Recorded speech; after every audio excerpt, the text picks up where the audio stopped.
Bismillahirrahmanirrahim. Assalamualaikum warahmatullahi wabarakatuh. Saya dari kelompok 6 atas nama Muhammad Ramdan Fauzi akan menyampaikan tentang materi penilaian keterampilan.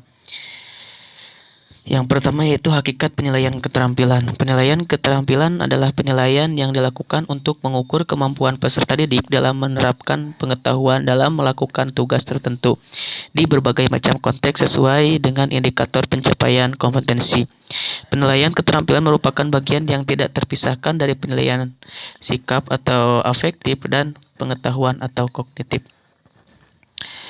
Untuk selanjutnya yaitu penilaian keterampilan terbagi menjadi beberapa bagian, yaitu tentang praktik, yang mana praktik itu mengukur capaian pembelajaran yang berupa keterampilan dan proses.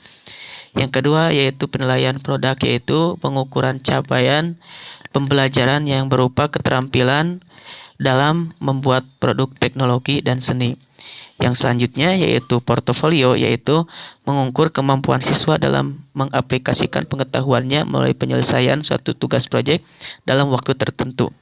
Yang terakhir yaitu penilaian keterampilan proyek, yaitu sampai sampel ke karya terbaik dari KD pada KI 4 untuk mendeskripsikan capaian keterampilan kompetensi.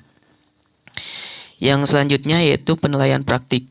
Penilaian praktik adalah penilaian yang menuntut respon berupa keterampilan melakukan suatu aktivitas sesuai dengan tuntutan kompetensi. Dengan demikian, aspek yang dinilai dalam penilaian praktik adalah kualitas proses mengerjakan atau melakukan suatu tugas. Yang selanjutnya yaitu perencanaan tes praktek. Berikut ini adalah beberapa langkah yang harus dilakukan dalam merencanakan tes praktik. Yang pertama yaitu menentukan kompetensi yang penting untuk dinilai melalui tes praktik.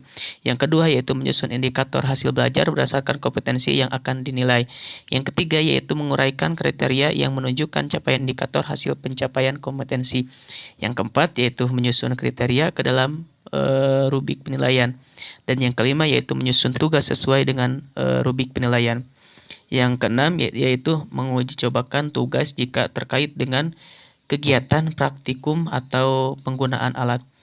Yang ketujuh yaitu memperbaiki berdasarkan hasil uji coba jika dilakukan uji coba. Nah, yang terakhir yaitu menyusun kriteria atau batas kelulusan atau batas.